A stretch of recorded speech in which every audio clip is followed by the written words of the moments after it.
अब तक श्रीमद् भागवत सहस्लोक व्याख्या में हम 14 अध्याय में यहाँ तक पहुँच चुके हैं कि भगवान युधिष्ठिर से अर्जुन जी जब वापस हस्तिनापुर आते हैं तो वहाँ यदुकुल का जो अंत समय अर्जुन वहाँ देख के आए थे तो वो युधिष्ठिर उनसे पूछते हैं। तो अब यहाँ सूत जी ने 15वें अध्याय में देखिए बहुत गूढ़ श्लोक हैं और उन श्लोकों के अंदर बहुत से रहस्य छुपे हुए हैं। आप और हम कोशिश करेंगे उन तक पहुँचने की कि आखिर भगवान व्यास जी ने ऐसा क्यों कहा, उनको उजागर करने की कोशिश करेंगे। क्योंकि यहाँ श्रीमद् भागवत में 15वें अध्याय में जो श्लोक बताए हैं वो अर्जुन के उस समय शोक करने के कारण जो बात युधिष्ठिर ने पूछी थी अर्जुन से, वो किस तरह से अपनी दुख की बात युधिष्ठिर को बता रहे हैं। ये बहुत ही भागवत का गूढ़ रहस्य है। देखिए पहले ही श्लोक में क्या कहा है, शोकेन सुखसवदन हृत सरोजो हत प्रदाह विभुम तमेवानुध्ययान साकनोत प्रतिभासितुम। के जब युधिष्ठिर ने पूछ लिया कि द्वारका में सब कुशल पूर्वक तो है, आप क्यों ऐसे हो रहे हैं, आपके होठ सूख गए हैं, उत्तर नहीं दिया गया। जब कंठ आपका सूख गया है, शरीर की कांति जो आपके अंदर तेज था वो मुझे कहीं दिखाई नहीं दे रहा है। कह रहे हैं कि श्री कृष्ण का सर्वसमर्थ का ध्यान करने लगे परंतु मुख से बोलने का उनका सामर्थ्य नहीं रहा। ना शक्नोत प्रतिभासितुम, जवाब अर्जुन से युधिष्ठिर की बात का नहीं दिया गया। अब कह रहे हैं कृष्णेन संस्तभ्य शुचाः पाणिना अमृत नेत्रभ्यो परोक्षेण समुन नद्द पर्णयोत्कंठय कातराः। कि बड़े कष्ट से शोक को रोकर नेत्रों के आंसू पोंछकर श्री कृष्ण भगवान के अंतर ध्यान होने के कारण प्रेमवश व्याकुल होकर, दूसरा कह दिया सख्यम मैत्रिम सौहर्दम च सारथ्यादिषु संसमरन, कि जो भगवान ने उनके साथ अर्जुन के साथ लीलाएं की थी, सख्यम मित्र रहे, मैत्रिम सौहर्द बंधु सखा रहे, च सारथ्य आदिषु जो सारथी आदिपन उन्होंने किया, संसन उनको उस समय अर्जुन ने याद किया। और सारी बात सोच कर कह रहे हैं अर्जुन उवाच है, कह रहे हैं कि नृप अग्र जमित्याह वाष्प गदगदया गिराहा। गदगद वाणी हो गई, उनसे बताया नहीं गया कि मैं उस यदुकुल के क्षय का वृतांत युधिष्ठिर से कैसे बताऊं। यहाँ उन्होंने वो बात प्रकट की है जो बातें भगवान ने उनके साथ की थी, उनके साथ लीलाएं की थी। अर्जुन उवाच है। अब देखिए पहले ही श्लोक में क्या कह रहे हैं अर्जुन, वंचितो अहम महाराज हरिणा बंधुरूपिणः येन मे अपहृतम तेजो देव विस्मापनम महत्। कि हे महाराज, आप जो मुझसे पूछ रहे हैं, बंधुरूप श्री हरि ने मुझे ठग लिया। आपने मुझे वहाँ भेजा था कि यदुकुल का आप वृतांत जानकर आइए। कह रहे हैं कि विस्मयदायक जो मेरा तेज था, जिनके बलबूते पर मैं सब कुछ था, वो मेरा जाता रहा। आप मुझसे बार बार क्यों पूछते हैं। वंचितो अहम महाराज भरणा बंधुरूपणः येन मे अपहृतम तेजो देव विस्मापनम महत्। के जो द्वारकानाथ भगवान थे, हमारी पीठ पर हाथ फेरने वाले, हमें धोखा देकर अपने धाम को चले गए। बोलिए सच्चिदानंद भगवान की जय। अब यहाँ सूत जी ने ये जो कथा शौनक आदि ऋषियों को ये वृतांत जो बताया है भगवान के परम धाम जाने का, ये इसलिए बताना पड़ा उनको पहले कि यहाँ से आगे भागवत का जो उद्देश्य है वो जीवों पे लागू होगा, हम पे आप पे लागू होगा।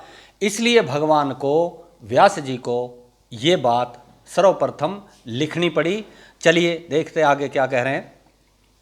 कह रहे हैं कि जिनको हम मूर्खपन से अपना ममेरा भाई समझते रहे, मामा का बेटा समझते रहे, उन आदि पुरुष अविनाशों को हमने नहीं जाना। देव विस्मापनम महत, के परमात्मा समझकर हम उनके चरणारविंद की सेवा करते तो भवसागर के पार उतरकर मोक्ष को प्राप्त करते।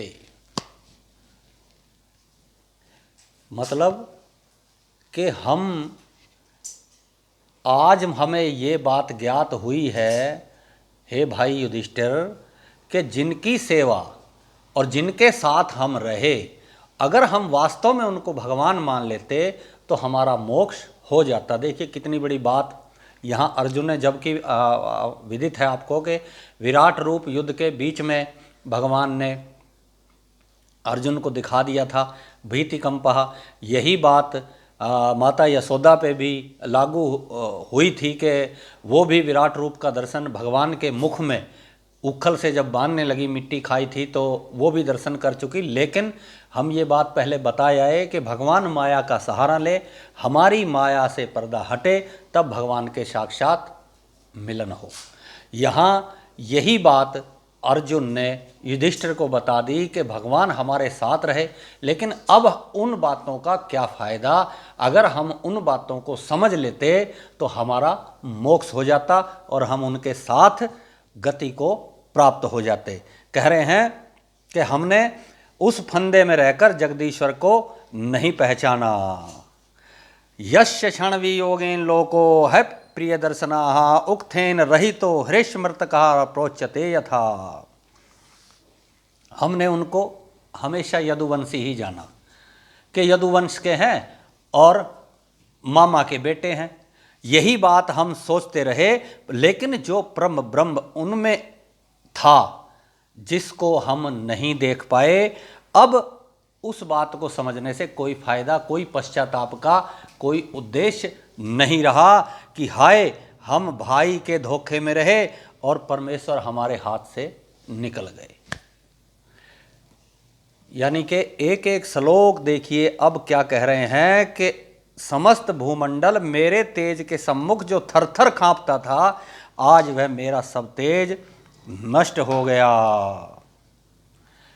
भगवान की लीलाएं, भगवान के गुणगान, भगवान का प्रकट होना, भगवान का लुप्त हो जाना, ये सब बातें श्रीमद् भागवत। देखिए अभी अर्जुन का हम जो वृत्तांत लेकर चल रहे हैं, कह रहे हैं कि जिस प्राण के क्षण मात्र से यश क्षण वियोगेन लोको है प्रियदर्शनाः, कि जिस प्राण के क्षण मात्र के वियोग होने से लोग नहीं रहते, अर्थात मृतक कहलाते हैं। यस्य क्षण वियोगेन, एक क्षण मतलब इतनी चुटकी भी ज़्यादा है। एक क्षण का मतलब है त्रुटि। एक पत्ते में, किसी भी पत्ते में सुई का मारना, लगना और निकलना, 3 क्रियाएं ये हो गई, उसको कहा है त्रुटि, क्षण। उससे ऊपर थोड़ा सा क्षण, कि इतना वियोग किसी का अगर उस प्राण से हो जाए, जो प्राण कृष्ण रूप हमारे अंदर बसे थे, हम उनके जाने के बाद अब हमारा कोई जीवन नहीं रहा, हम मृतक के समान हो गए। कह रहे हैं कि उक्थेन रहितो हृष्मृतकः प्रोच्यते यथा, कि जिस तरह मृतक हो जाता है ऐसे ही अब हम हो गए। कोई फायदा नहीं और कोई दुख करने का भी अब प्रयोजन नहीं है। कह दिया कि यत् संश्रयाद द्रुपद गेहम उपागतानाम राज्ञाम सव्यम वरमुखे समर दुर्मदानाम तेजो हरतम खलु मया अभी हतश्च च मतस्य यः सज्जीकृतेन धनुषा अधिगता च कृष्णाः। अब यहाँ अर्जुन भगवान की उपलब्धियां गिनवा रहे हैं। क्या क्या उपलब्धियां गिनवा रहे हैं? कि जिन श्री कृष्ण के चंद्र के आश्रय से द्रुपद के यहाँ आए, मतलब द्रौपदी स्वयंवर में गए और वहाँ बता दिया कि धनुषा अधिगता, कि मैंने धनुष से उस मत्स्य को बिंधा और मत्स्य का वेधन किया और द्रौपदी के साथ हमने स्वयंवर किया। यानी कि यहाँ से भगवान की उपलब्धियाँ श्री अर्जुन गिनवा रहे हैं युधिष्ठिर को। उसके बाद कह रहे हैं यत समनिधाव हमुहु खांडम अग्ने यदा इंद्रियम च सामरणगणम तस्या विजित्या लब्ध्या सभा यम कृताद्भूत शिल्प मायादि गब्बयो अहरन नृपत्यो बलिमध्वरेते। के खांडव वन में जब आग के लिए हमारे को सौंप दिया गया था, ये बात पीछे खांडव वन की और भी भागवत खुलासा करेगी, अग्नि को भोजन करने के लिए दे दिया, यानी कि हमें अग्नि का भोजन करने के लिए बलि का एक तरह से मोहरा बनाया गया था। वहाँ भी देवगण सहित सुरेश को जीतर्ग मैं दैत्य की बनाई हुई अद्भुत सभा जिसमें कारागरी की थी, कह रहे हैं कि ये सब उन्हीं भगवान की दया थी। और दिग्गभ्यो हरन नृपत्यो बलिमध्वरेते, के ये सब उन्हीं यदुनंदन की हमारे ऊपर कृपा थी। यत्तेषा नृपशिरोअंघ्री महेन्यमखार्थे आर्यो अनुजस्वतम गजा युक्त सत्तवीर्याः तेना हर्ता परमत्थनाथमखाय भूपा यन्न मोचिताः अस्य तत् दयन बलिमध्वरेते। एक एक श्लोक जो है भगवान के वियोग में, देखिए शुरू में ये बात अर्जुन बताया है कि हम मृतक के समान हो गए हैं, भगवान अब हमारे जो सिर पर हाथ था वो अब नहीं रहा है। कह रहे हैं कि जिसके अंदर 10,000 हाथियों का बल था, जरासंध का जिक्र यहाँ किया है, दोनों भाई बात कर रहे हैं, कह रहे हैं कि वो सब नरेश हमने परास्त कर दिए, उनको हमने जीत लिया, ये सब भगवान की ही माया थी। और तुम्हारी द्रौपदी का राजसू यज्ञ के महाअभिषेक में सुरचित गथा हुआ, अभिषेक होने से लागनीय श्रेष्ठ, कह रहे हैं। देखिए एक श्लोक क्या कह दिया, पतन्यास तवाधिकमलृप्त महाभिषेकस्य लाघृष्ट चारुकम्बरम किते वै सभायाम सपृष्टम विकीर्य पदयो पतिताश्रु मुख्या यत स्त्रियो अकृत हते स विमुक्त केशाः। कि भगवान ने जब द्रौपदी का चीरहरण का यहाँ पे अर्जुन ने बताया है कि उस समय जब केस की प्रतिज्ञा द्रौपदी ने की थी कि मैं अपने केस तब बांधूंगी जब मेरी इच्छा भगवान पूरी कर देंगे, वहाँ अर्जुन ने ये बात बताई है कि भगवान ने जो भीमसेन ने जो प्रतिज्ञा की थी उसको रखने के लिए जूड़े के खोलने वाले को मरवाकर उनकी स्त्रियों का जूड़ा खुलवाया। देखिए श्लोक कुछ है, मतलब कुछ है, भावार्थ कुछ है। फिर सुन लीजिए, कह रहे हैं कि हते स विमुक्त केशाः। उसके बाद कहता है यतस्य स्त्रियों यो करते हैं कि जिन्होंने ऐसा किया था उनकी स्त्रियों के केस खुलवाए और हमारी स्त्रियों के केस उन दुष्टों को मारकर बंधवाए। यानी कि भगत की प्रतिज्ञा गलत ना हो। जो भीमसेन ने यही बात भगवान भीष्म जी भी बताया है कि आपने भगत की प्रतिज्ञा को रखने के लिए अस्त्र शस्त्र नहीं उठाने की जो प्रतिज्ञा की थी, लेकिन भगत की प्रतिज्ञा कहीं गलत ना हो और आपने अस्त्र शस्त्र उठाया। यही बात अर्जुन ने भी यहाँ कह दी कि हमारी स्त्रियों के जूड़े तो बंधवाए और जिन्होंने उनके जूड़े खुलवाए थे उनकी स्त्रियों को विधवा ही कर दिया ताकि उनके जूड़े हमेशा ही खुले रहें, वो बांध ही ना सकें, वो हमेशा विधवा की जीवन जिएं। देखिए कितनी बड़ी बात यहाँ श्रीमद् भागवत में व्यास जी भगवान ने लिख दी। आगे देखिए, कहने के योनो जुगोप वन मेत्य दुरंत कृच्छा दुर्वासा दुर्वाससो अरिविहताद युक्ताग्र भूयाः साकान्य शिष्टम उपभुज्य यत त्रिलोकिम तृप्ताम सलीले विनिमग्न संघाः। अब यहाँ बहुत बड़ी एक बात अर्जुन ने इस श्लोक के माध्यम से कह दी कि जब दुर्वासा ऋषि ने, यहाँ देखिए श्लोक क्या कह रहा है, यो नो जुगोप वन मेत दुरंत कृच्छा दुर्वाससो अरिविहताद युताग्र भोगायाः, कि जब दुर्वासा ऋषि को दुर्योधन ने भोजन पर बुलाकर और हमारा उपहास करने की बात सोचकर दुर्वासा ऋषि को ये कहा कि हे भगवान, मन में ये एक कथा है, श्रीमद् भागवत में बताया गया है कि दुर्वासा ऋषि किसी समय में दुर्योधन के यहाँ पर उन्होंने भोजन किया। भोजन करने के बाद दुर्वासा ऋषि ने कहा दुर्योधन को कि मैं तेरी सेवा से संतुष्ट हूँ और तू वर मांग ले। तो वहाँ दुर्योधन कपटी था, श्रीमद् भागवत ये बात बता रही है। तो उसने उस समय भी ये विचार किया कि दुर्वासा ऋषि श्राप देने में बिल्कुल नहीं हिचकिचाते और तुरंत दे देंगे, तो ऐसा कोई रास्ता मैं ढूंढ लूँ कि जिससे इन पांडवों का नाश हो जाए और विनाश हो जाए, ये विनाश को प्राप्त हो जाए। तो वहाँ ये बात सोचकर दुर्योधन ने उनसे, दुर्वासा जी से ये कहा कि भगवान, आप अपने 10,000 शिष्यों का जिक्र श्रीमद् भागवत में किया है कि 10,000 शिष्यों के साथ आप जो है युधिष्ठिर के घर पर भोजन कीजिए। तो उसने ये अंदाज़ा, ये हिसाब लगाया था कि 10,000 को ये पांडव जो है भोजन करा पाएंगे, क्योंकि राजपाट सारा धृतराष्ट्र के पास था और पांडवों के पास सीमित ही अन्न धन था, सब कुछ उस समय नहीं था। तो दुर्वासा ऋषि तृप्त न होने के कारण इनको 100% श्राप देंगे, और श्राप भी ऐसा देंगे और मेरा मनोरथ सफल हो जाएगा। हुआ भी ऐसा ही।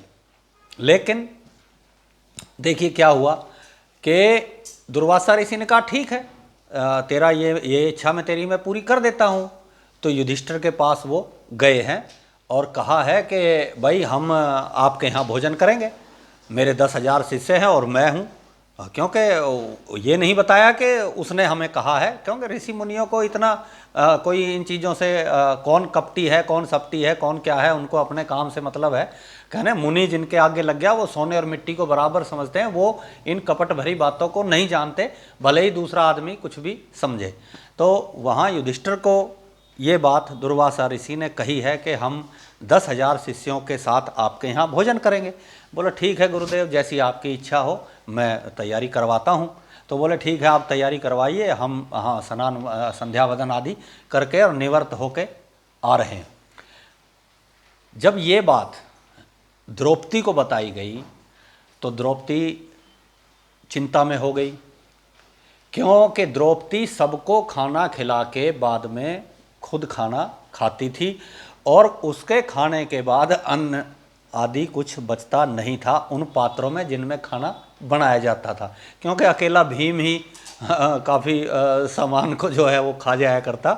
उसके आजकल तो जो है ज़्यादा बात बताने की ज़रूरत नहीं है कि घरों में बने ना बने, पहले कोई खाए या ना खाए, पहले भोजन कोई ऐसी माताएं बहनें कर ही लेती हैं, बहुएं भी कर लेती हैं। अक्सर झगड़े फसाद देखने को मिलते हैं कि खा के बैठ गई, कोई आके ले लेना जी, रखे हैं खा लेना, लेकिन ऐसा नहीं था।